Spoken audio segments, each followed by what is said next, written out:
Hey folks, today's episode is brought to you by the High Court on Comedy Central. Watch comedian Doug Benson as he presides over actual courtroom arguments. The catch? Judge Doug makes all of his rulings while extremely high. He'll hear both sides, smoke up with a guest bailiff, and then decide who's right. And yes, this is all legal somehow. Vice is calling it the weed-themed courtroom show you didn't know you wanted. Don't miss The High Court with Judge Doug Benson, weeknights at midnight, 11 Central on Comedy Central. We're also sponsored by Proper Cloth. Ordering a custom fit shirt has never been easier thanks to Proper Cloth. At propercloth.com, you can easily create a custom shirt size in seconds by just answering 10 easy questions. There are more than 500 fabric styles to choose from, both classic business and casual styles. Your custom sizes and preferences are all saved on your profile, and you can even order on your phone. GQ calls them their favorite online custom shirt maker. Stop wearing shirts that don't fit. Start looking your best. Go to propercloth.com/WTF and enter gift code WTF to save $20 on your first shirt. Let's do the show. Lock the gate!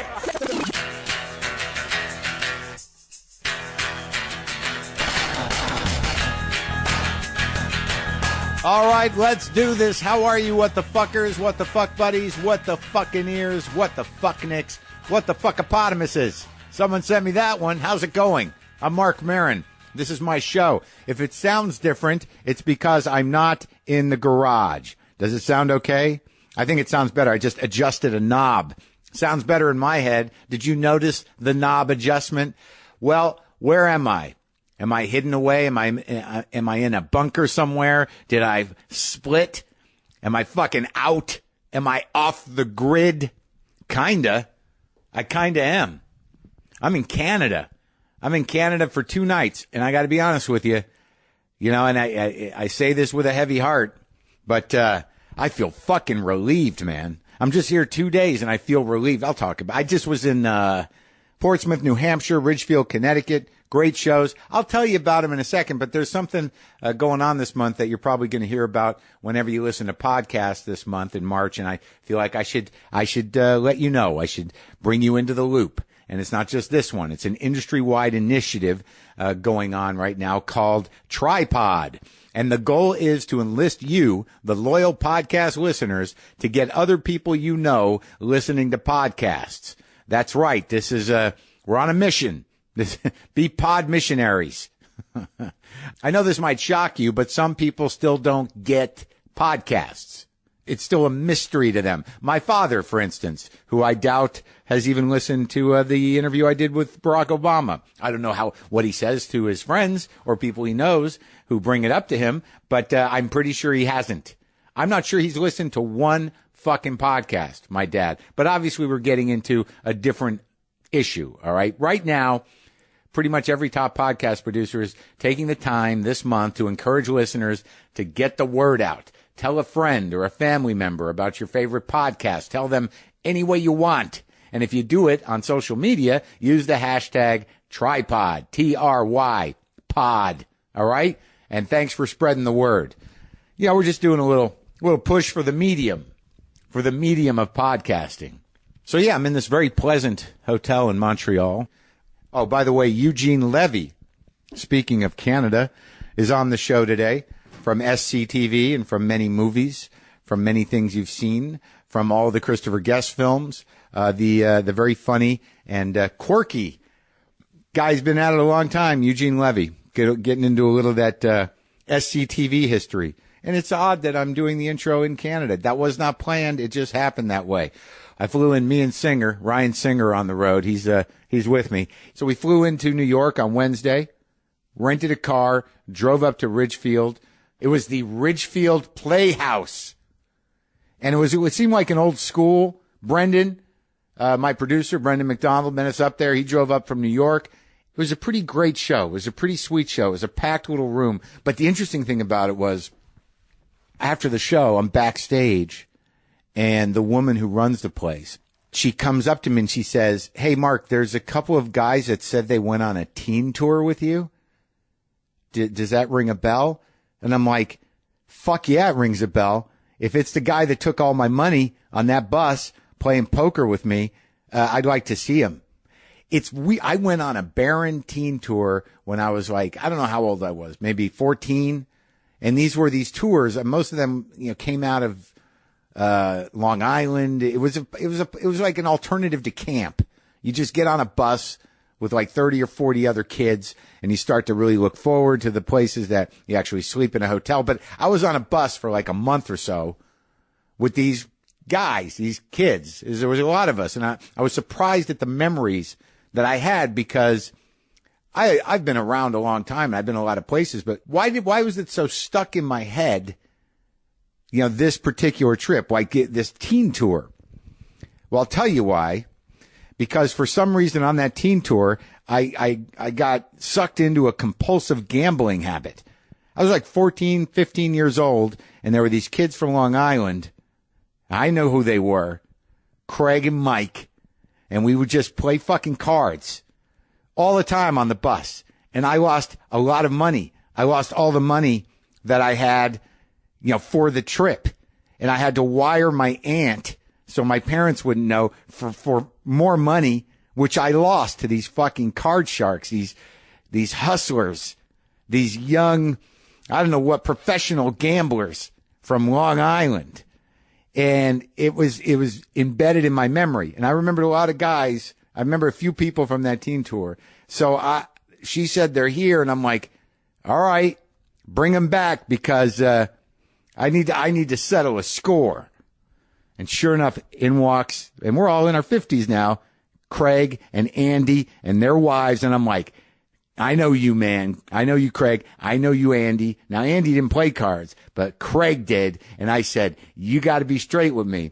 Yeah, I know you're surprised that I remember, but I fucking remember, because I think you cheated me out of a lot of money. Now, just tell me right now, was that a rigged game? I got right in his face. And he told me, no, you're just a shitty card player, which is true, and actually remains true. But it was sort of fascinating to see these guys. It's always fascinating to see people. I mean, what has it been? 35 years ago? They had some pictures of the teen tour. It excites me whenever I see people that I knew for any amount of time that I remember, and they're still alive, and they're okay, and they're doing well. That's who I am. That's what, no resentment. Even if he said he'd stolen the money, I wouldn't have cared. But he didn't. Shitty card player. I'm going to have to accept that, right? I'm going to have to accept that. That's just the way it is. All right, this is for anyone out there that needs to make some hires right now. Do you know where to post your job to find the best candidates? It's not enough to post a job on one job site. You need to post to all the job sites if you want to make the perfect hire. And now you can. Just use ZipRecruiter to immediately post your job to 100 plus job sites. You can also post to social media sites like Facebook and Twitter. Just post once and watch your qualified candidates roll into ZipRecruiter's easy-to-use interface. And ZipRecruiter already has 9 million resumes you can search through in their database, or database, however you prefer to say that word. Find candidates in any city or industry nationwide. This is the last hiring tool you're ever going to need. No more juggling emails. No more calls to your office. Quickly screen candidates, rate them, and hire the right person fast. And if you have any issues, get in touch with ZipRecruiter's support staff immediately. ZipRecruiter has been used by more than 1 million businesses. Find out why by going to ZipRecruiter.com/Maron, M-A-R-O-N. You can post jobs on ZipRecruiter for free right now if you use my code. That's ZipRecruiter.com/Maron. So we had a great show in Ridgefield at the Ridgefield Playhouse. Very enjoyable. It's nice seeing Brendan. He went back to New York, and then Ryan and I the next day drove up about 3 hours or so. Got jacked on Dunkin' Donuts coffee. I ate a few donuts. Fuck it. All right, I'm taking the pills. I can eat what I want now. Isn't that the right thing? Isn't that how a grown, aging man with slightly high cholesterol puts things into perspective? I could eat healthy and just really manage things, or part of me could be like, well, every once in a while, why not just go to fucking town? I'm taking the pills, right? Right? I got to live a little. I don't know when this shit's going to end, right? There's a dialogue I engage with. So then we drove up to Portsmouth, New Hampshire.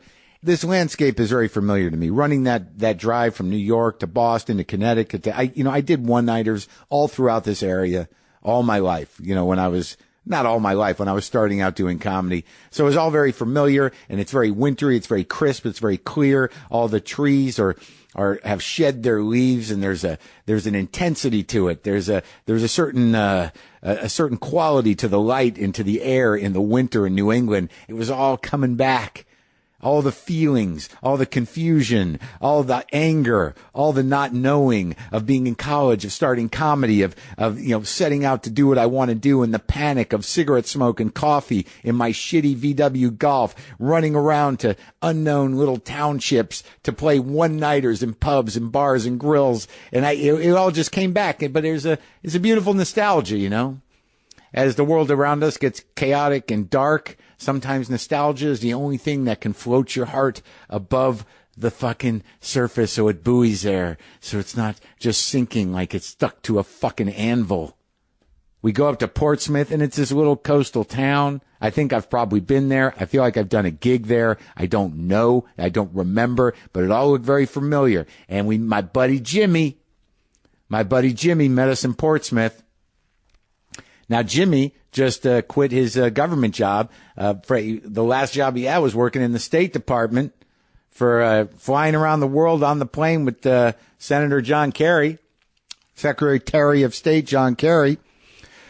It was exciting to get, the deep understanding of how actually the government works in all its nuanced ways. But nonetheless, Jimmy and I go way back. We go back to college, and it was great seeing him. We did that show last night at the music hall. What a great venue. Been there since the 1800s. Great crowd.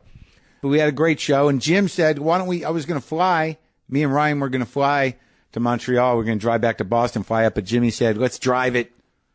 So we drove up here through that fucking beautiful winter crisp air, a few snow squalls. Is that what they're called? Squalls. It was great. And I again, bringing it full circle here, I got to be honest with you. We got in, we got through customs, and just physically and mentally, I felt a relief to not be afraid of the country I'm in. And that is so fucked up and sad. And I'm only here for 2 days, not like I'm living here, but I did feel a tangible sort of like, all right, whatever the psychic vibe culturally that's going on in my country is not here. And I'm going to enjoy it. I'm going to meditate for a couple of days in this. I'm going to take it in. I'm going to fucking relax for a couple of days. Is that okay? Is that all right with you guys? We're sponsored today by Stamps.com, which I use from the garage when I'm there, and it saves me time and money. It's a great way to avoid the hassles of the post office and mail anything from postcards to envelopes to packages, domestic or international. Create your Stamps.com account in minutes online with no equipment to lease and no long-term commitments. Then just click, print, mail, and you're done. Unlike the post office, Stamps.com never closes, and it's only $15.99 a month with no hidden fees and special discounts on postage that will save you lots of money. And right now you can find out how easy and convenient Stamps.com is with a special offer that includes a 4-week trial plus postage and a digital scale without any long-term contract. Go to Stamps.com, click on the microphone at the top of the homepage and type WTF. That's Stamps.com. Enter WTF. Stamps.com. Never go to the post office again. Next week, I'll be at College Street Music Hall in New Haven on March 10th. Troy Savings Bank Music Hall, March 11th in Troy, New York. Flynn Center, March 12th in Burlington, Vermont. That's next weekend. You want to hear me talking to Eugene Levy? Oh, it's really it's always an honor to meet these cats, especially these old, the SCTV people. I still got to get them. I've got a few kids in the hall. I've got a couple SCTV people. I don't have any Monty Pythons. I got to do that too. Let's enter the world of Back in the Garage. And this is my conversation with Eugene Levy. He's currently in the show Schitt's Creek, which is now in its 3rd season. You can watch it Wednesdays on Pop TV, although our Canadian listeners are scoffing because they've already been watching it on the CBC up here in Canada, where I am. All right, this is me and Mr. Levy.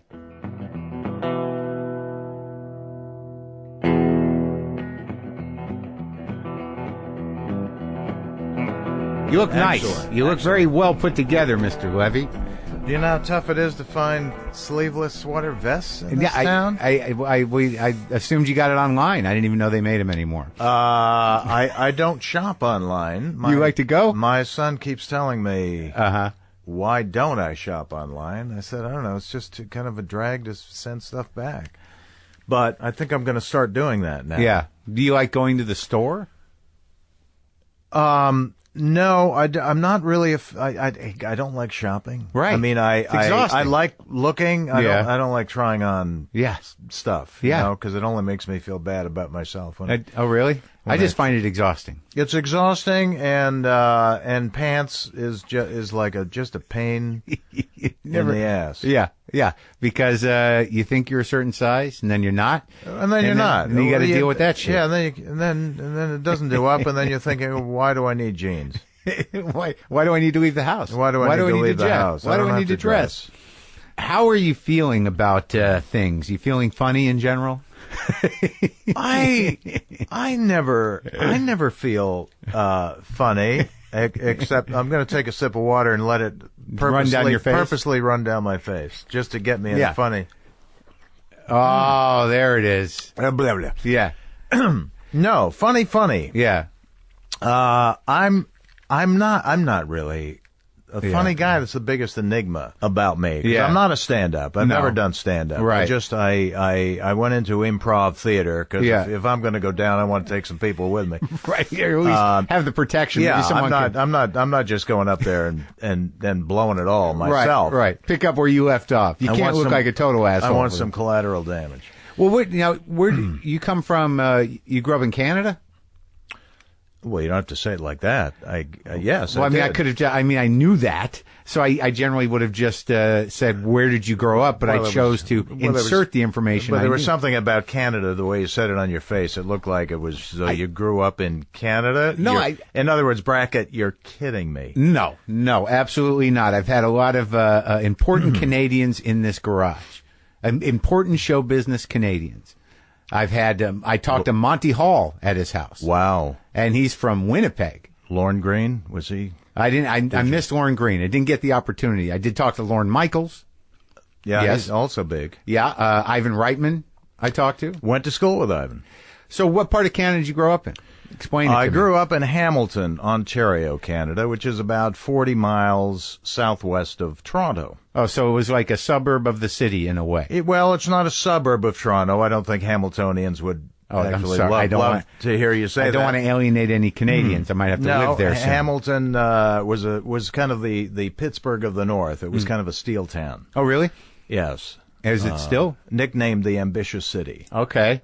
So it's sort of like, all right, Pittsburgh. That's a good analogy. Yeah, there were a lot of steel companies going on in the 50s and 60s, and then they're gone. Yeah. Now, virtually. Not unlike America. The industry is gone. What is the, have you been back to Hamilton? I used to go back to visit family. In fact, I still do. I have some, some aunts and uncles. Well, now it's one uncle. I had two uncles that lived to be 99. That's encouraging. I just visited my aunt in San Francisco over the weekend, who is 97. Wow. And powerful genes. The baby brother is 94. Her Sid. Baby brother? Yeah, Sid. He's still golfing. Yeah. That's great. That's good. Yeah, that is good. And I had a few other aunts and uncles well into their 90s. But anyway, the trips to Hamilton are getting kind of fewer and fewer, and I still have family back there. But when something like that happens in Hamilton, is it like here? I mean, does the economy collapse? Is there despair when like the steel leaves? There's despair generally, I think. No, Hamilton's a lovely city, but it did go through a tough time in the 70s, 80s. It's just... the plants closed, steel closed, malls opened up outside of Hamilton, which took all the business out of the city. Drained it. And then it went through a major depression. And did it bounce back? Is it okay? Is it hip? Hamilton is bouncing back in a major way. Oh, good. Yeah. No. A lot of gentrification happening and cafes and a lot of great things happening. And it's still home of the Hamilton Tiger Cats. Oh, yeah? Yes. Is that hockey?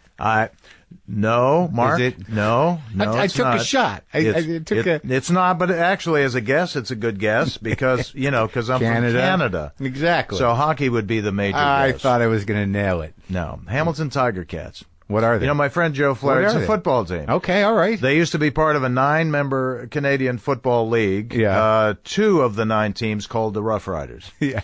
So the Tiger Cats were, as my friend Joe Flaherty used to say, this is the most ridiculous name for a team he's ever heard. It's like calling a team the Monkey Apes. Yeah. But that's Hamilton. Proud to be a Hamiltonian. But was your family in the steel manufacturing business?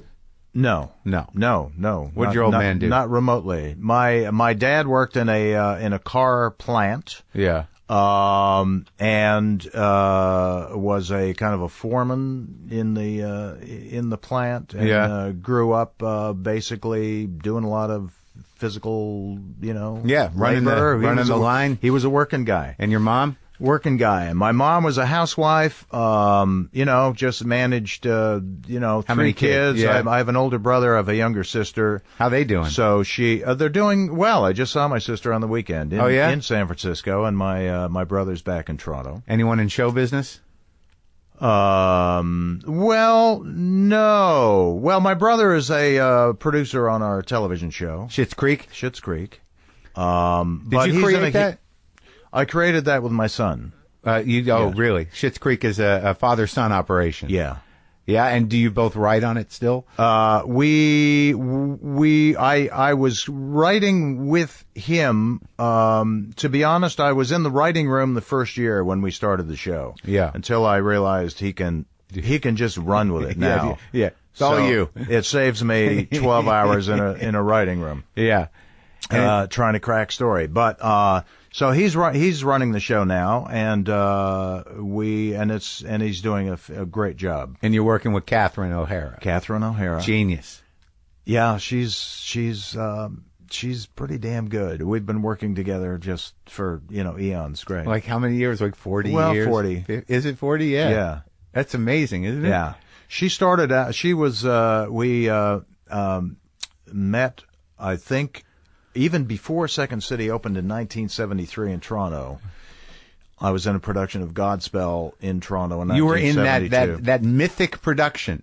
It was a pretty good production. Who was it? Godspell. Was it Martin Short? It was Martin. Yes. Was Gilda Martin Radner? Short. Martin also from Hamilton. Martin Short. Marty is he and I really? went to school together as well. Yeah. And so we were the only 2 kind of Hamiltonians. You went to high school together? No, we met at McMaster University, but I knew of Marty in high school because Marty, for a period of time, was dating my sister. So I heard tell of the name Marty Short through my sister back in high school. Really? Yeah, when she was in high school. But I didn't meet Marty really until McMaster University. So what is McMaster? What is that college? Is it a... it's funny because, not that funny, but it's, McMaster is just, basically was a college started by, some Baptists back in the, whatever it was, 20s, 30s, something.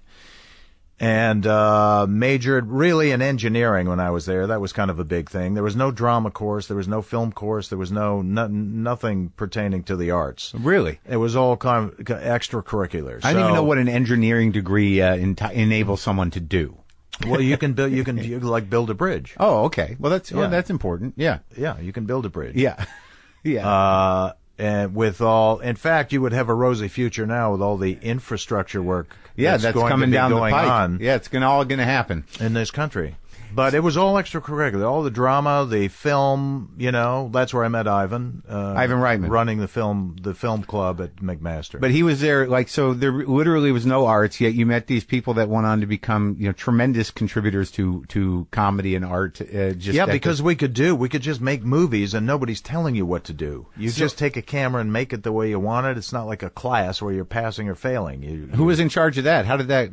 Well, Ivan took it over. In 1966 when I got there, and when he got there, it was kind of an undergroundish kind of film club, right? It wasn't, but it was about making films, not about watching films. No, it was about making films. Oh, okay. When Ivan took over, he actually formed the club into a money-making venture. Oh, really? I think he told me about that. Because he did have film nights. Right. And he had horror film nights. He'd have screening. People would pay money, and you'd have an all-night film festival where films would be bicycled around 2 or 3 theaters, and they'd be going on all night. But not these are mainstream movies that he would show for money. Mainstream movies he would show for money. Okay. And then he also he organized the making of the movies by, having you would have to submit an idea for a film, and the top 5 ideas got chosen. That's how mine got chosen. And that's when I first met Ivan. We all made our own movies. What was your movie? My first movie, I made 2 movies. My first one was called Garbage. Uh-huh. And I worked garbage for 3 summers. Yeah. Up in Hamilton. What does that mean, you worked garbage? It means you kind of stood on the back of a metal truck in 110-degree heat in the humidity of an August Hamilton summer. Mm-hmm.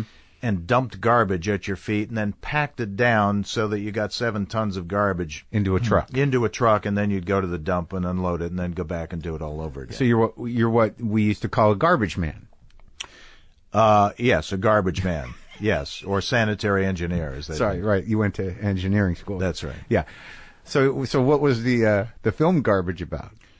Well, it was a very complicated story. Mm-hmm. Basically, it involved seeing students writing an exam, thinking of what they want to write down as an answer, and then cutting to a bunch of garbage coming out the back of a garbage truck being dumped onto the dump. That was the tag. So the theme of it was, because a lot of people still may not quite know what it's about, school was kind of garbage. Right. Yeah. Yeah. So that was so that was a 4.5-minute movie, no sound, and then I made the first talkie. Oh, good for you! Finally, you broke the audio. The first synchronized sound. That was movie. you. That's amazing. Yeah. I had no idea that I was talking to somebody that had that big a place in film history. Well, first talkie. You and a nation. Yeah. Yes. It's weird because a lot of people I think that was the jazz singer or something, right? That was one of the first talkies. Well, that was that talkie scored a bit more publicity than my talkie. Yeah. What was it? What was yours called? Jack and Jill. Interesting. Yeah. Yeah. And was it based on the poem? It was based, although I used the poem. Yeah. At the end as a surprise. Oh, good. Yeah, but it was about a bunch of emotionally disturbed people. Was it a comedy? No, although it did turn out to be. It did. So you shot a serious talkie called Jack and Jill that was not meant to be funny. That's right. This was how old were you, 20? I was about 20. So this was a serious film. Yeah, it was. It's a serious film that turned out to be kind of funny. That's pretty much the story of my career. I'd go into audition for movies, for serious movies, and end up getting laughs at the audition. And, so you became that guy, the guy who had to learn that he was funny long after everyone else knew. Yes, never got the part, but good comic relief for the casting people. But Jack and Jill, I'm obsessed with it. So what is it? It's early 70s, and it's a serious film. And what was it about? It was about a guy in a home for emotionally disturbed adults who had a crush on one of the girls in the home and made up a story about the romance between him and the girl, which we actually saw his story. And at the end of the movie, you find out that this story that you think is a real story he's writing this story. Oh, right. And he's actually in this home, and then the other people come in while he's writing it, and they take the paper that he's writing and they look at it and it says Jack and Jill, and they all make fun of him. Oh. And then they recite Jack and Jill to him, like together, like until he chorus? Dramatically turns and screams into camera, "Stop!" Yeah, and that's it. That's it. Wow. Yeah. Now that was a feature. That was an 18-minute feature. Yeah. Yeah. Do you have this digitized? Is this available on YouTube? Yeah. Well, there is a story which I will not go into here, but I looked for years to try and find these movies. Mm-hmm. You know, your movies. They were left at McMaster, and then I moved and went on with my life. And years later, I said, "Gee, I'd love to try and get a hold of the movies that I made there. Of Garbage and Jack and Jill? Yeah, and nobody knew. Yeah. Anybody going to McMaster, they didn't know anything about the film board. Had ceased to be. Everything had stopped. We don't know where the things are. People looked for them. They had no idea. A couple of years ago, not even that. I had my cousin, who now works at McMaster, said she heard that there was somebody running a film night in Hamilton, where they're showing McMaster movies, and I went, whoa. Well, then give me the name of this guy, and because I want to get a hold of him to find out how he got a hold of the movies, and I did. He got hold of your movies? He got hold of all the movies. Ivan's movies, my movies. When was this? This was this year. And then wow. And I got a hold of the guy, and I said, how do I get a hold? He said, well, I'll send you the link. And not only that, he personally went through and cleaned up. Restored them. Digitally restored. The first talkie. The movies. Yeah. Yeah. So that's it. So now I have them all. What was it like watching them again? It was pretty amazing because you're just seeing a whole chunk of your life, really, because the people in the movies are your friends, the people you went to school with, and so it's like time travel. 40, 50 years never quite happened. Oh my God. Yeah. And are you in that movie? Are you? Did you play the role? No. No, just directed and wrote them. Just directed and wrote them and provided a voice, I think, in one of the movies. One of the voices is, in fact, Ivan and I voiced a section of Garbage. Yeah. Because we didn't have sync sound, so we had to kind of see two people talking, and then we created dialogue so it looked like a dubbed movie in a way. Kind of fit. Yeah. Yeah. So how do you go from there? Like so that began your relationship with Ivan. Yeah, that was and Ivan, to be honest, is the one person responsible for, I would say, me being in the business, because when he left to do his first feature in Toronto, when he left McMaster, he left a year before I did, so and I wasn't doing that well because I was doing a lot of drama, I was doing a lot of film, involved with the film board and working on the paper, and I loved it, never went to class. Where'd you do drama? At McMaster. Oh, so they had they had a club. Oh, okay. With a good director of drama who was brought in from Toronto. Oh, okay. And so we actually did a lot of plays. Yeah? But there was no course. Right. Mostly serious plays? Mostly serious. You wanted to be a serious actor. Well, it was the 60s, so there was a lot of those plays where you're crawling on the floor and creating human pyramids and things like that. Screaming. Anything but acting, right. I guess. Yeah, group theater stuff. Group theater. Or like, what was it? Like, or group theater of cruelty. Well, experimental theater. Yes. Yeah. The Polish lab theater from the late 60s was a huge influence.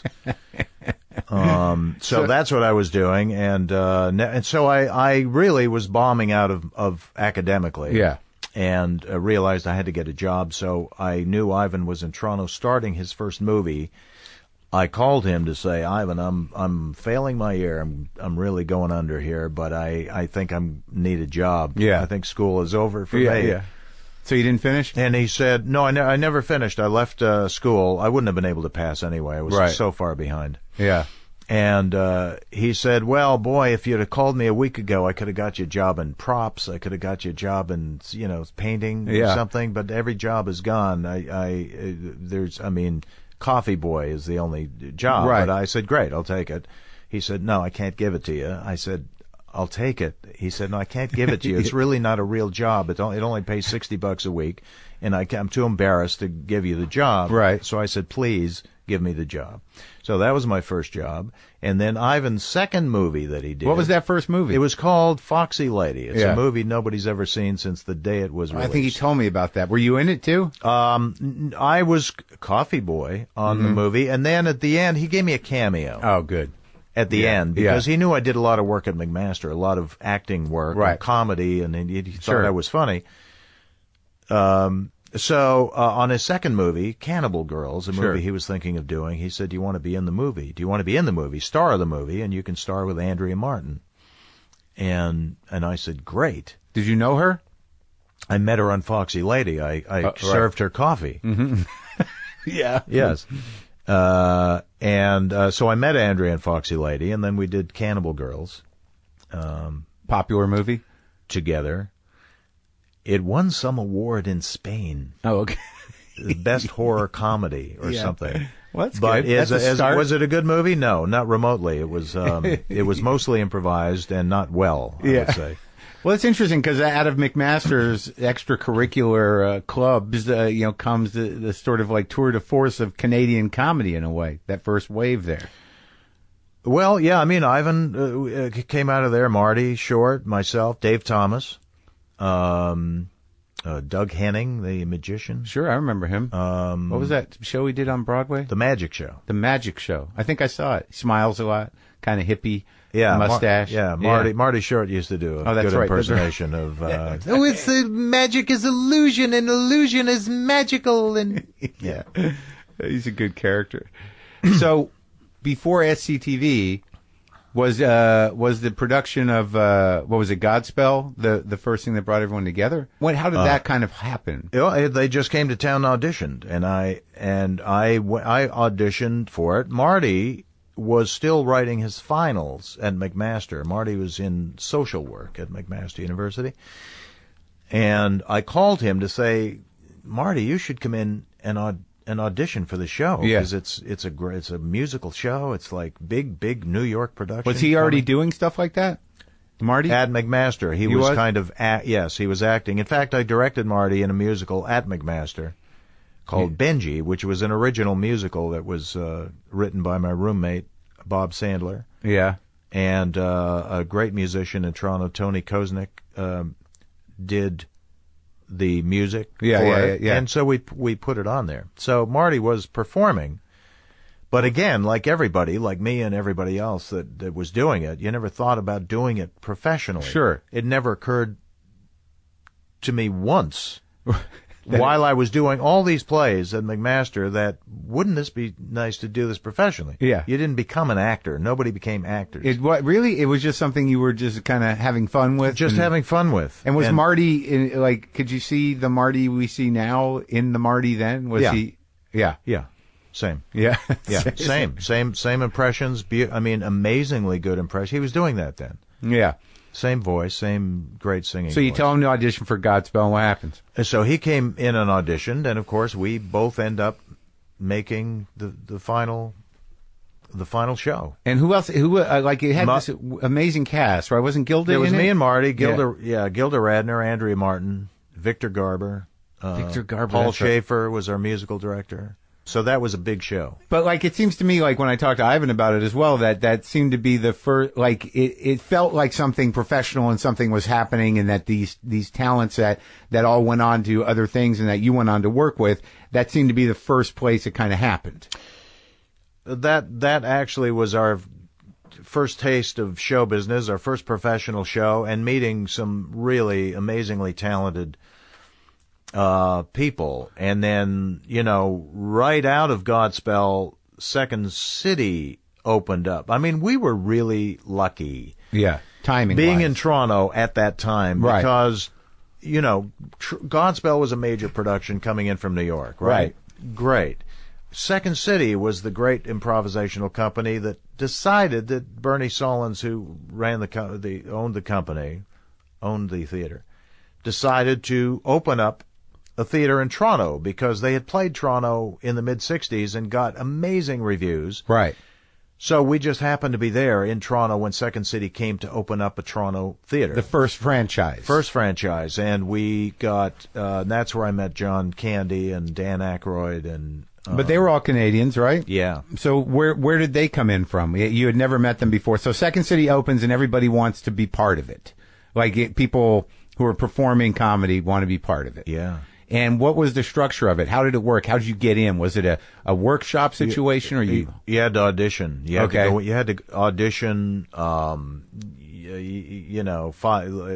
Exercise called 5 Through the Door. 5 characters. You'd have to create a character, and they'd give you a situation it's a complaint department at a department store. Mm-hmm. So somebody's the person working for the department store. Right. You've got in for a complaint, and then you do your complaint. You go through the door. You come back again as a different character complaining. Right. And then another character, and then you would go through some improvisations, and they made a choice. And they cast it.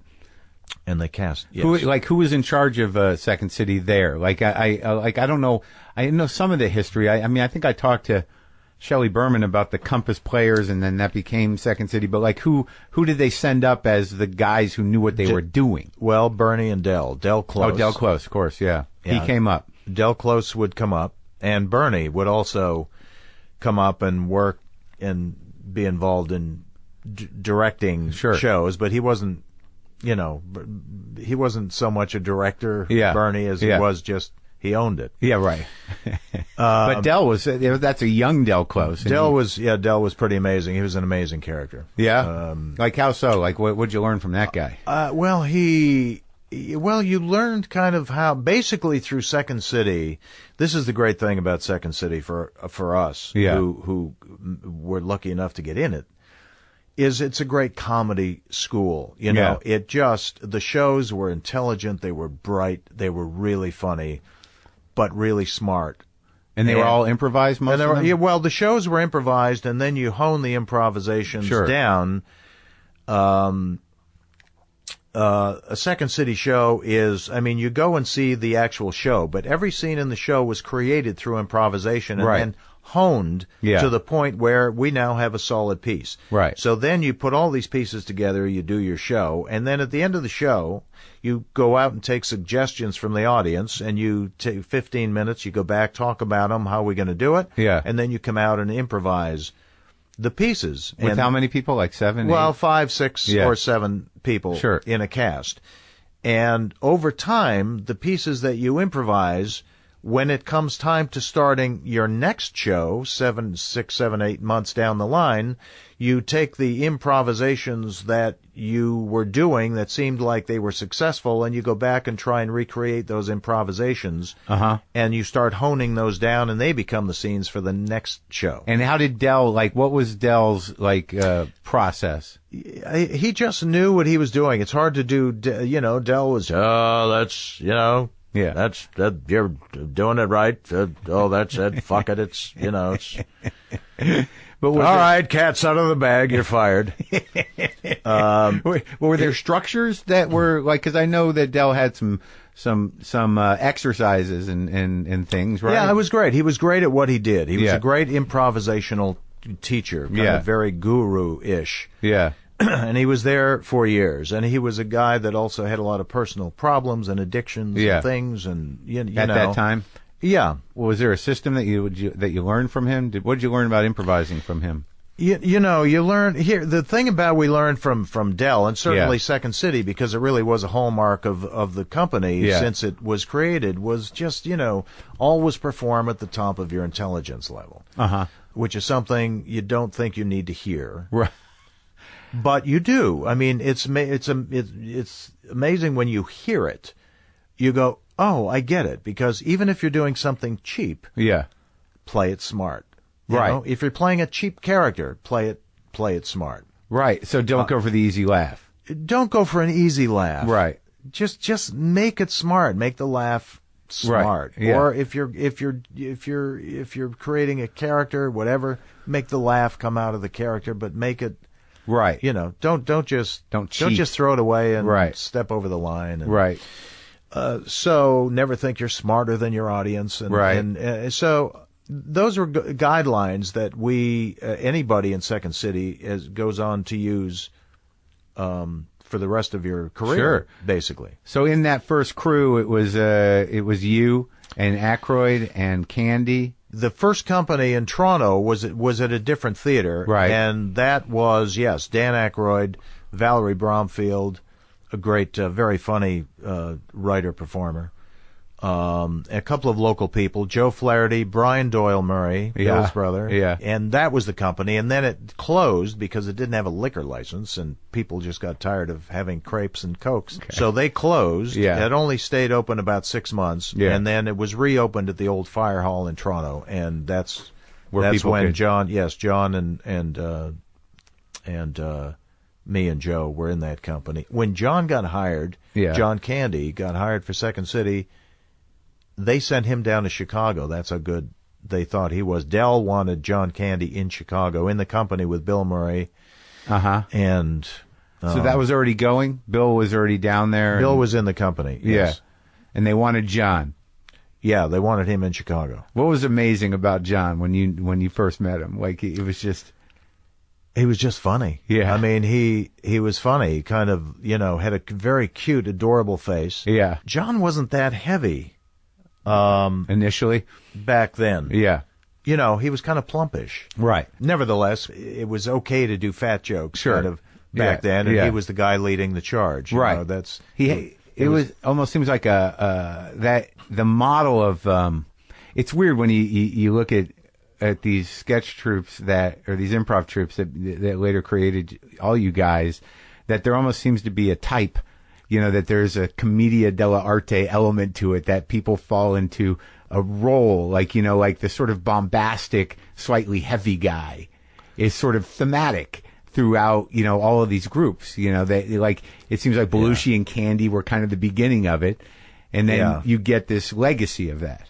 Maybe I'm just romanticizing it or mythologizing it, but because I see all you guys as like these archetypes of what is now like sketch comedy, and everybody comes out of improv now, more than stand up. There was a while there where it was stand up heavy, and now it's all about those models that were created at Second City that now sort of guide show business. Yeah, although that's true. Although I think SNL really still there's still a lot of stand-up that gets people going into SNL still come out of stand-up, although they have been coming out of the committee or UCB or the Lampoon, right? Back in the day, the committee is not. That was a long time ago. Yeah. Right. Yeah.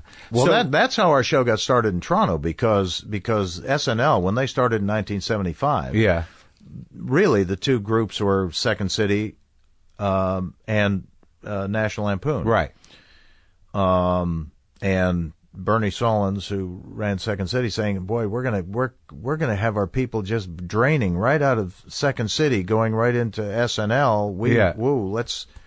Let's stop this here. Maybe we should have our own show in Canada. It so happened we started in Canada because I guess the most of us, John and Joe and myself, were in Canada doing Second City theater. And Marty came in later. So the idea was to counter SNL and create a show there to hold on to talent. Yeah. Why should Saturday Night Live be taking all of our Second City talent? Why don't we have our own show where Second City can funnel, talent going I think in? National Lampoon felt that way too. Like I've heard stories that, it was just the whole format was just pilfered by Lorne from Lampoon and just drained everybody out. Well, it's a conspiracy theory. It's funny. Well, it's funny because Ivan. I was with Ivan when we first saw the National Lampoon touring show with Belushi and Harold Ramis and Bill and Gilda. Yeah, and it was a really funny show, and out there, and you saw it in Canada. Edgy, saw it. They came up to Toronto and played a club in Toronto, and then Ivan went back and talked to, the cast. We all did. Yeah, great show. Next thing you know, Ivan is working out a deal with Maddie Simmons to create a permanent club in New York so this group can perform permanently. Maddie from National Lampoon. That's right. Yeah. That's right. Right. Which is amazing when you think what Maddie Simmons owned and why would he need an Ivan. Right. And yet he did it. Ivan went into partnership with Maddie, and then out of that, of course, came Animal House. Right. And, Ivan's and the rest. career. Yeah. Yeah. So, all right. So you guys, it's Bernie's idea to do Second City first? Second City TV, SCTV? Yeah. And how does that start to unfold? Well, we got together. We just said we got together with Dell was involved, Harold Ramis, myself, Joe, Dave Thomas. Yeah. And we kind of brainstormed the idea of a television network where we could do TV parody. Right. And make it like a programming day. Right. And that was the idea. With the behind the scenes and the bits. Yeah, behind the scenes, we wanted a storyline running through the show. And I can't honestly remember whose idea that was. It could have been Bernie's. Yeah. Or it could have been Harold's. Yeah. But anyway, that was it. So that storyline through the show created was really the context, a key thing for our show, sure. because instead of it just being a series of sketches, we had a storyline where we needed some characters who worked at the station to carry some of these storylines, right? Like Johnny LaRue, yeah. John Candy's character, yeah. And what was Flaherty's character's name? The owner of the station. Well, Guy Caballero, yeah, was. And that came out of an improvisation on the floor in front of the camera.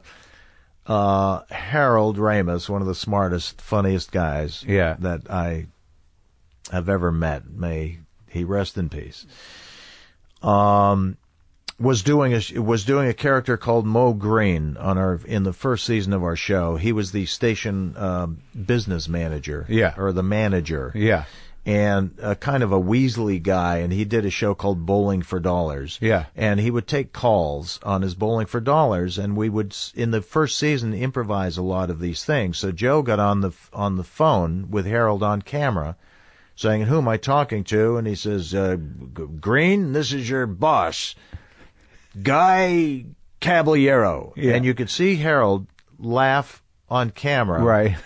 Because it's a play on Gay Caballero. Yeah.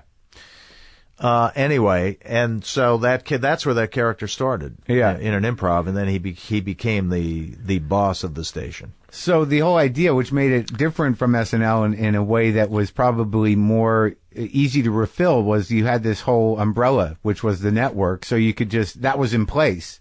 So it was just a matter of creating characters, satirizing existing people, and just moving them through this network day. Yeah, it was a great format for a show, for kind of poking fun at TV, news programs and dramas and comedies and sitcoms and whatever. I remember having to watch it like it wasn't on here until later. Like it was after. On 1 o'clock or something. Right. And that was as it was happening, because when I was in a teenager, I would watch it. But that was current. It wasn't like we weren't watching it after it wasn't, hadn't run it. I can't remember what years those were. What years were they? It's 1976. Okay, yeah. 76, 77, we were doing, half hours. 78 was still half hour. And we got syndicated in our second year. A syndication company, picked us up and syndicated our show in, I think, 40, U.S. Right. That must have been when I was watching it. Late at night. And it came on like after SNL. Yeah, right. Or maybe it was Friday night. I can't remember, but I think it was after SNL. I think 1 o'clock in the morning. Right.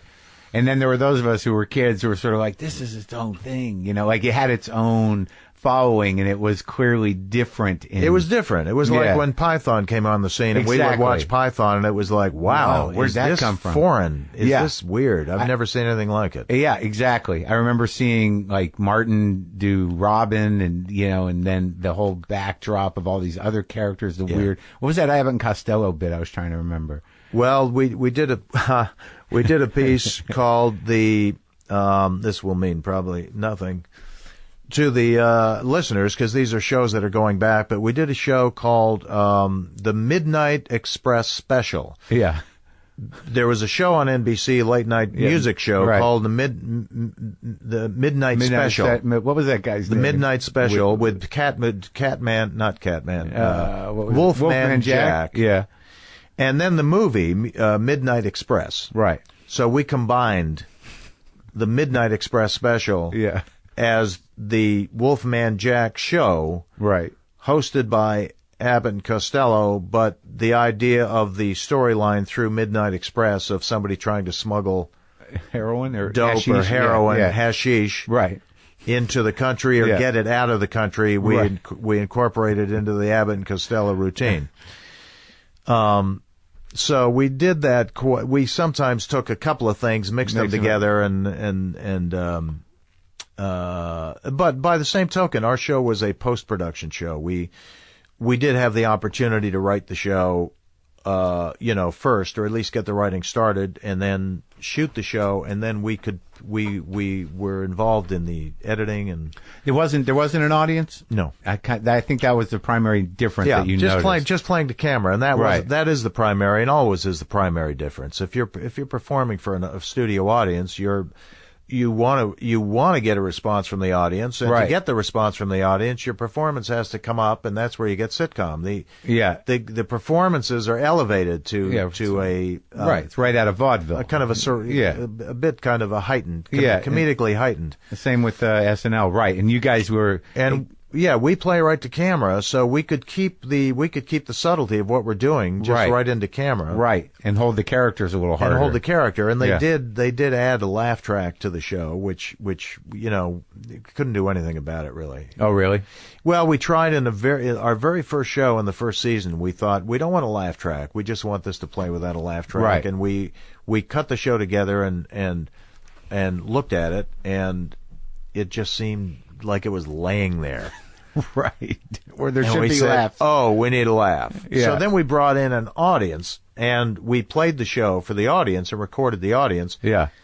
But that wasn't good, because the audience would laugh, but they would laugh over another line, like they'd laugh over a joke or laugh line. Sure. The laughs were coming in weird places. Right. So we said, get the guy with a machine. And so he would would do as good a job as he could. So the original crew of the first season, like, how was that? It was you, Candy. The first season was we started the show with Joe Flaherty, John Candy, myself, Dave Thomas, Catherine O'Hara, Andrea Martin, and Harold Ramis. Right. In our third season, 78, 79, I think somebody didn't come back.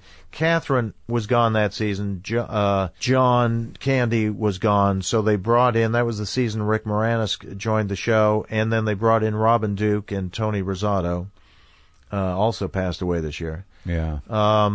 So they were in the show for one season. Okay. In the half-hour format, and then when we came back in the 90-minute format on NBC, it was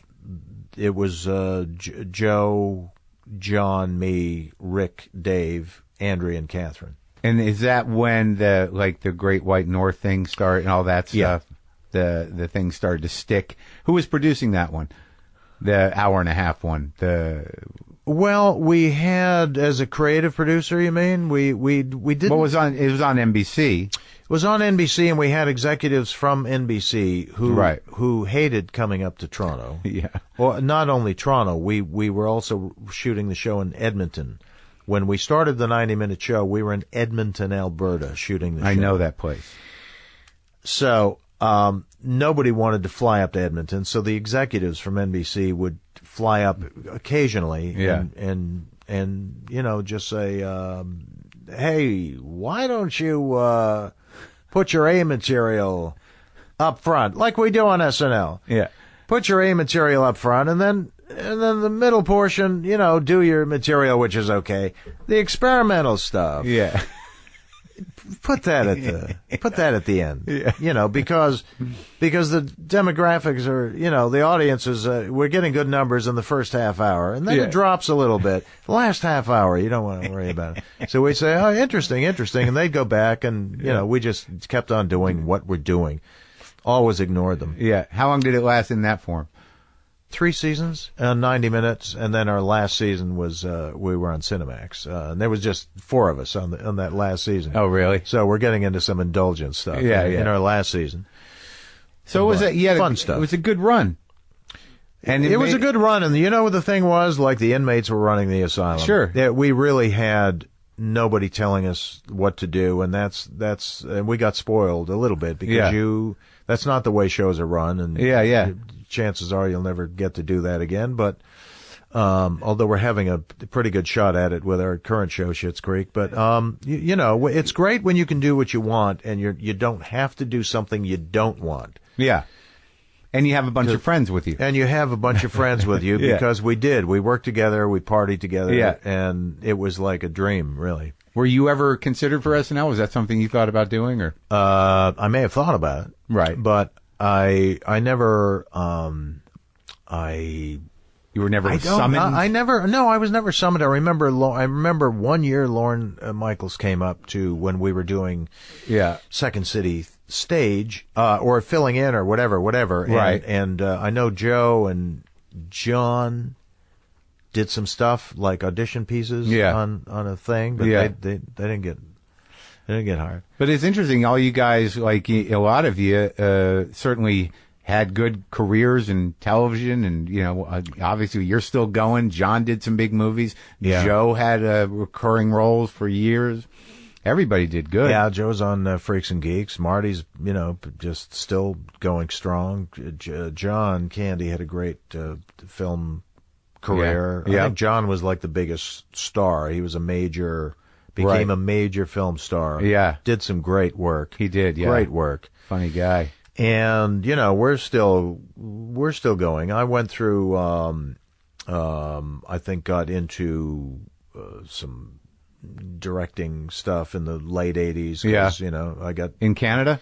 some in Canada. One feature film that I did here. It was actually shot in Europe, but for Dino De Laurentiis. Oh, yeah? What was that? It was called Once Upon a Crime. Uh-huh. And it was a feature that we shot in Rome and Monte Carlo. It was a comedy? It was a comedy, yeah. It was like kind of a farce. John Candy, Jim Belushi, Sybil Shepherd, Sean Young.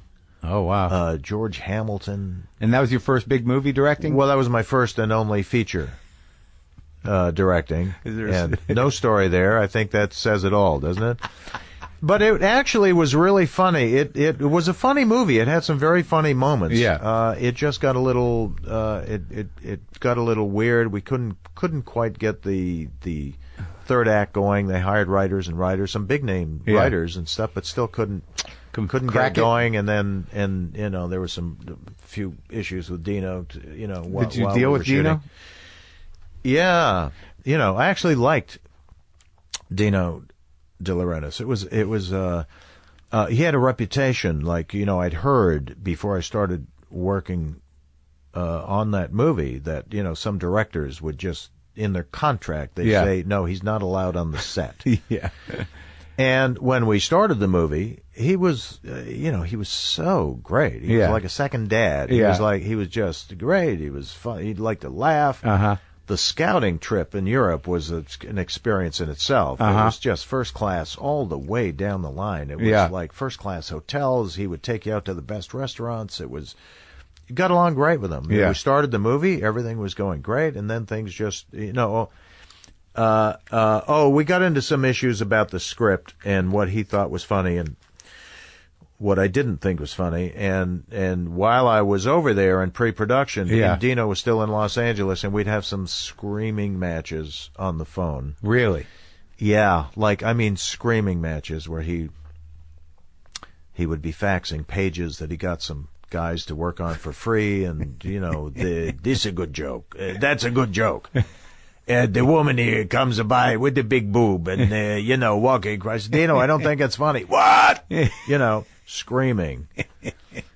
To the point where when he finally did come over, when we started shooting, I met him in his hotel, and I had a stick with a white flag on it. And oh, really? Waving my white flag. And did that work? It worked for about 10 minutes. Yeah. I think Belushi did him on SNL, I think. Didn't he? Belushi's like, my Kong, talking about the King Kong movie. Yeah. I think, that's right. Yeah. I hadn't even thought about that till you just mentioned it. So when did you move sort of down here and start, doing that? I would come down sporadically for a lot of different projects. When first time I came down, honestly, was for anything serious. We did a Second City in Pasadena in 1975. Right. But live show. Live show. That was my first trip to California. Right. In 1980, we came down to do a movie called Going Berserk with Joe Flaherty, John Candy, and myself. Yeah. A movie that David Steinberg directed. Sure. And it was not much of a script. I remember at the time, and I was in Toronto, and Joe and John were down with the writers working on this thing, and I'd say, "Hey, send up some pages." Yeah, well, we will when we get it down. You know, it's just not ready yet, but we're working on it. But boy, there's a great part for you, and there's some funny scenes. Great. Yeah. A month later, send up some pages. Yeah. So I can read. Well, we're almost there. We got something. Next thing you know, I'm flying down to Los Angeles. They're shooting in a week. Yeah. No pages. I've already signed. Still waiting, and they said, "Well, come down here. We'll give you the thing when you get down here." And so I got the script. I went back to my hotel. I got into bed. I turned on the lamp, started reading. Got to page 15. Called my lawyer. I said, "Oh my God, Ted, this is horrible. What are we going to do? The script is horrible. It's garbage. I can't do it. I can't do it. I love the guys. I can't do it." What was the problem? Were they partying, or they lost? It just wasn't good. Yeah. Let's put it that way. It just wasn't good. So I went in to, so my lawyer says, "Well, we'll go in, we'll take a meeting with David Steinberg in the morning." We went in and had the meeting, and he said, "So Gene, I understand you have some problems with the script." I said, "Well, David, honestly, I don't think it's ready you're shooting in a week, personally, and I know this means nothing to you. I don't think it's ready. It's not, it needs a lot of work." And he's, "Well, of course it needs work, Gene. But, this is not the movie we're shooting in a week. We're constantly making amends to the script. And tell you what, why don't you stick around for the week and work with the boys and redo the scenes you feel like you want to read. We're not doing this. Yeah. It's going to be much better by the time we start shooting next week. So stick around for the week and see what you can do to help things." So we leave the meeting, and my lawyer says, "Okay, you know what? Just do the movie, because you're not going to come out of this smelling too good if I have to go and tell the studio that you've decided to back out at the last second." Right. Even though the director said, "Yes, you can leave now, but if you stick around and work on it, and if you don't like what at the end of the week, then you can just go back and leave." He said, "That's not going to happen." Right. So just do the movie. And I did, and it was great fun. Not a great movie, but it was actually a very cultish kind of movie. So many people have come up and said, "Going berserk is insane." And I said, "It is." What year was that? That was 1980. Yeah. And then the Splash was 83, and then I'd come down and do that, and then we traveled to Jamaica for Club Paradise in 84, and then I was back in L.A. in 85 to do Armed and Dangerous. Right. With John Candy.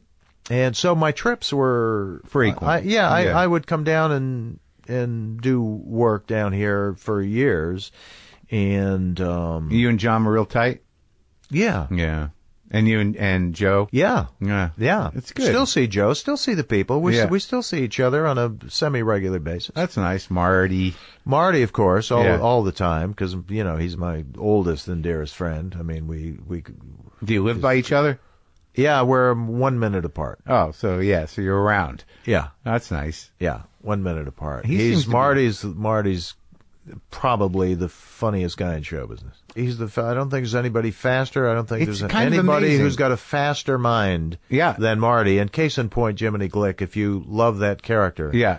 And a lot of that is just off the cuff, and it is absolutely brilliant. He's amazing. He transcends, show business almost. Yeah. Yeah.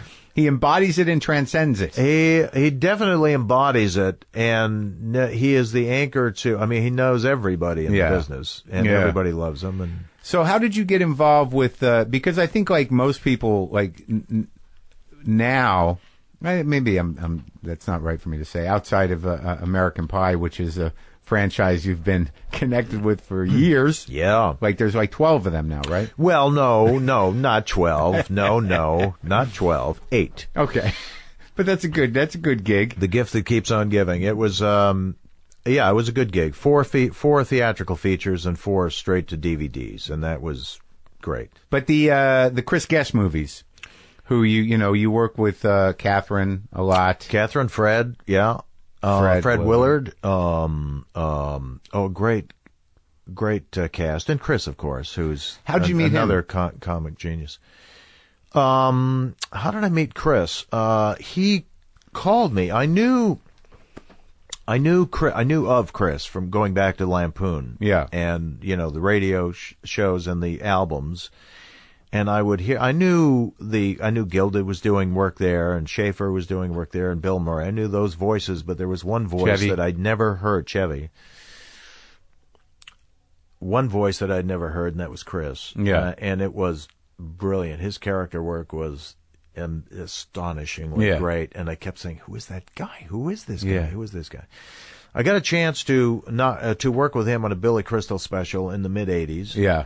Not working directly with him, but I would, when he was shooting his stuff, I would make sure I'd go and watch. You're a fan. Huge fan. And then years later, I get a call. I'm in Toronto, and I get a call, and it's Chris, and he says, I'm thinking of doing a movie, and I'm wondering if you would like to come down and write it with me. And I'm thinking, I don't even know the guy. I met him twice. Yeah. How many people turned it down? Yeah, right. Before you called me. So he said, yeah, I've got a cabin up in the northwest region of the country, and we could go up there for a week. I'm thinking, wow. Yeah. Okay. Yeah. And in my mind, in milliseconds, I'm thinking, I'm trying to work it out, thinking, okay, how this could be great, or it could be horrible, or it could be, I don't know the guy, and this is great. Now we're in a cabin, and what if it's not working? Yeah. Well, I guess I'll just go back to the airport. Sure. What do you got to lose? That's it. So I flew down to meet him there, and from the first second he picked me up at the airport, it was just laughs and just great. And that was the beginning. Isn't that interesting though? Like out of nowhere, a guy that you respected so much, and that you had no real sense that he knew what about you. Right. Like, why you? Well, it was years later, almost at the end of our run. Yeah. When I put the question to him, Chris, why did you call me that day? Yeah. Who did you approach for? How many people did you approach before you went? He said, no, you were my first choice. Yeah. I said, based on I was a fan of your show, SCTV, and in particular, loved your work on the show. So I called you. I said, boy, I wish I'd asked you that in the very beginning, because I always thought I was number 9 on the list. Why would he stay with you for 4 movies? Well, the first one worked out, but it was kind of an odd thing. Yeah, Chris is very, very funny and insanely funny. Yeah, no, yeah, it's transcendent. There's something about his commitment to things that's really amazing. Yeah, and his sensibilities, like, it's completely unique. Had some great laughs putting those. But you co-wrote like 4 together. of them, right? Yeah. Guthman, Best in Show, Mighty Wind, For Your Consideration. Yeah. You were with him. Now, what do those scripts look like? Are they? Well, they're outlines. They're pretty detailed outlines that got more detailed as we went along. I mean, I think the script for Guthman was maybe 15 pages. Uh-huh. And, we lay out the story from scene to scene. Yeah. Scene to scene, we lay out the story, and we kind of, we describe what exposition has to come out in every scene to keep the story going. The movies are improvised. Right. So we don't really write dialogue. If we thought of something funny as a joke, we would put it in the outline. Right. And hope the character uses it. Right.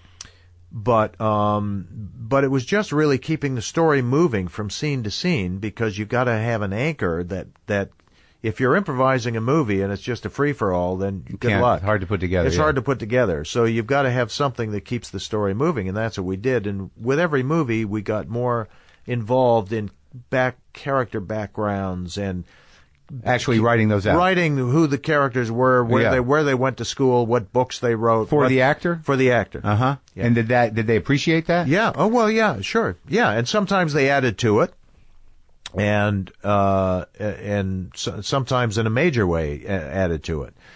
And then there's a sort of ensemble sort of started to reveal itself through those movies. Like there were core players that seemed to be in a lot of the movies. Yeah, we started out, I mean, Guffman was just Catherine, myself, Chris, Fred, and a very talented improvisational actress in Toronto, Linda Cash, who played my wife in in that movie, Waiting for Guffman. And it was and Bob Balaban, of course. Balaban. And that was kind of the core for Guffman, and then it just expanded with Best in Show. We brought in Jennifer Coolidge, Jane, who I had seen. I didn't work with her, but I saw her when American Pie came out, and I recommended her to. She's Chris. great. I just talked to her. She's astounding in a way. Really, really great and quirky and funny. And Jane Lynch, great. and then Michael McKeon. Yeah. And that was for Best in Show. And Michael Higgins. Oh yeah, he's interesting. John Michael Higgins. Yeah. Yeah. So that was that. And those movies were honestly just a lot of fun. On Guffman, we had more. We didn't learn soon enough, but on Guffman there were a lot of scenes that we would laugh in the middle of a take. Mm-hmm. Couldn't help it. There were scenes where there were group scenes where I would drop slowly behind the person in front of me on my hands and knees and crawl off the set while they're still shooting so that the scene would go on and I couldn't stop laughing. And that experimental theater experience paid off. Yes, it did. Yes, it did. Crawling. Don't be afraid to get the tummy dirty. And then we learned that, because it is improvised, if you're laughing through something that's really funny, chances are you're never going to quite get that moment again. Right. So it was. So you figured out a way to crawl. Well, we learned. Yes, crawling became a big thing. Always make sure you're near somebody that you can move behind. Right. So you didn't lose that. That's perfect take. Well, like in Mighty Wind, that relationship that you and Catherine O'Hara had was like, outside of it being funny and tragic, it was really deep. Well, and I think that comes through with a lot of his movies, that where you have these amazing characters and this vibe, but the maybe it's the backstory, maybe it's the performers, but Jesus, man, I mean, they're moving. Chris and I share that. The one thing that made us work well together is we share that sensibility of not being afraid to kind of bridge that line between comedy and drama. Right. Case in point, A Mighty Wind. Yeah. We were coming up with evolving the characters for the show, and we're talking about Mitch and Mickey, our two characters. Yeah. And the fact that they were the sweethearts of the folk music generation, and their big hit song was "Kiss at the End of the Rainbow," and they would sing the song and then kiss at the end of the song. Well, now we have, years later, a reunion. And in the history of these two characters, they had a horrible split up and a horrible divorce and a horrible fight. And they never saw each other. And Mitch went into sanatoriums and drugs lost it and became weird. And she remarried.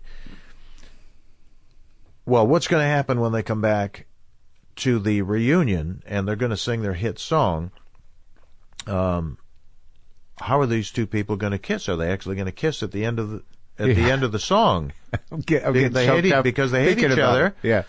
And we kind of had a moment where we realized, wait a minute, this could be the storyline, the A storyline for the movie. But how scary is that?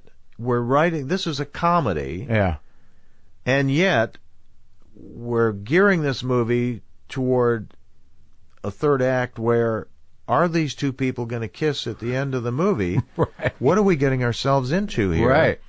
This could be horrible, because if it doesn't work, I mean, if the audience isn't there with you, then it's going to be an ugger. Yeah.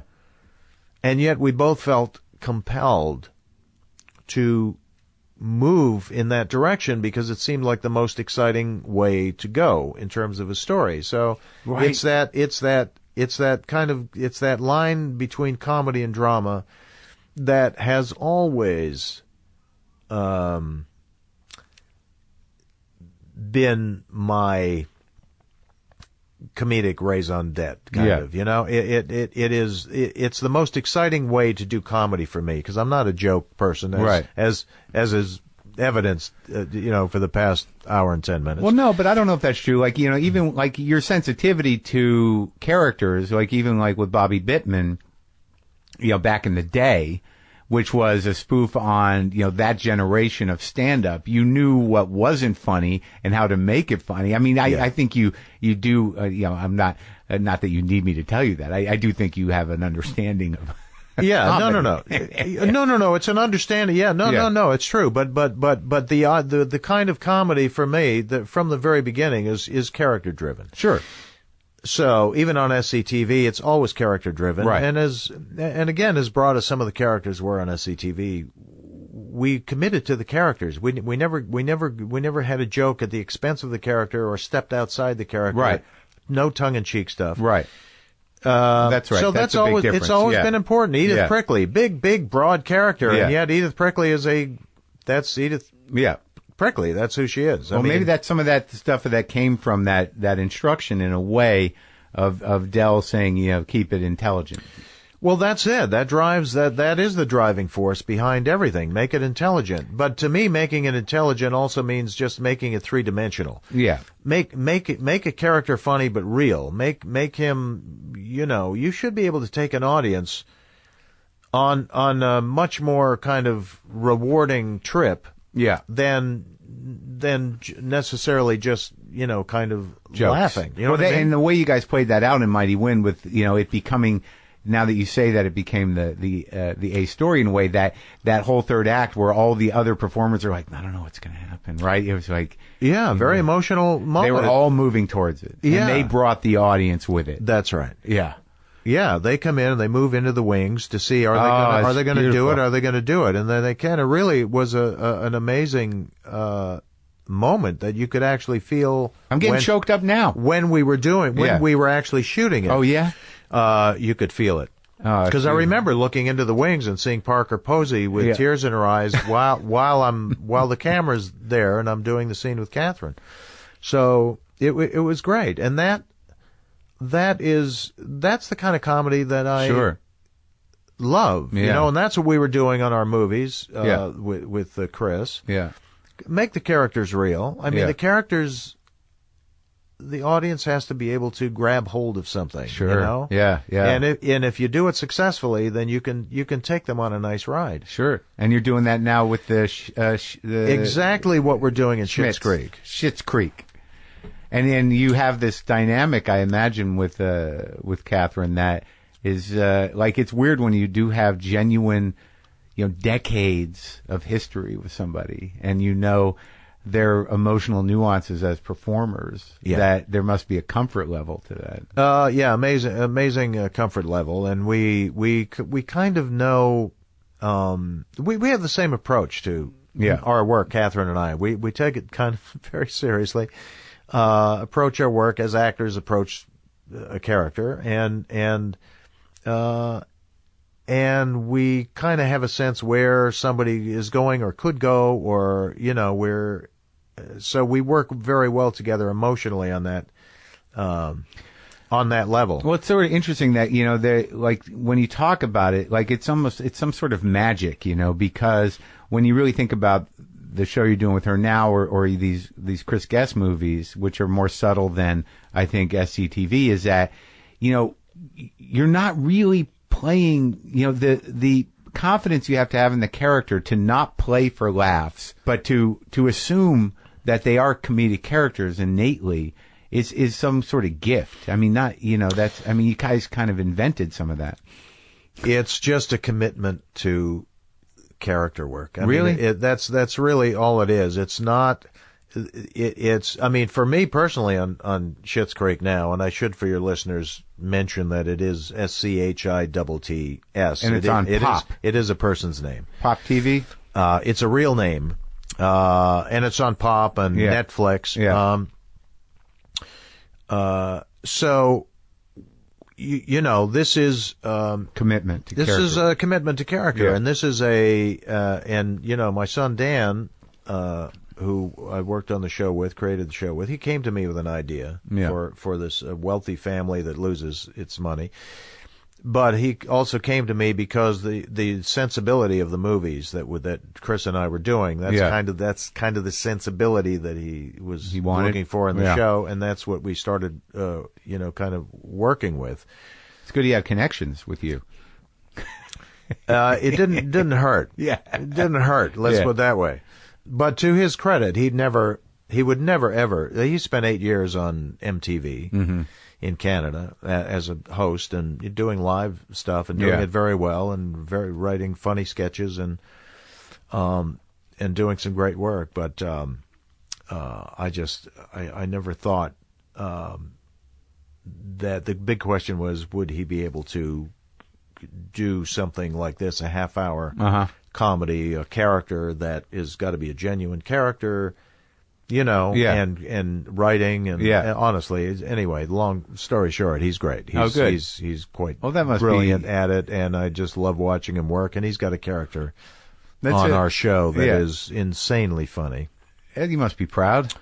Yeah, Dad's proud, very proud. Good. Yeah, extremely. Well, look, man, it was great talking to you, and I'm happy that you're going, and it's you're doing great work, and congratulations on the new season. Well, thank you, and I can't believe I'm finally here in this illustrious garage here, and as I've seen the pictures and kind of said, I wonder what it's like to be across the desk. How was from it, Mr. Maron? It's delightful. It's a great conversation. I never heard action. Yeah. No, I don't do that. So I take it. Are we ready to go? Or was this just preamble? That was all. We're about to start. Oh, great. Okay. Thanks, man. Thanks.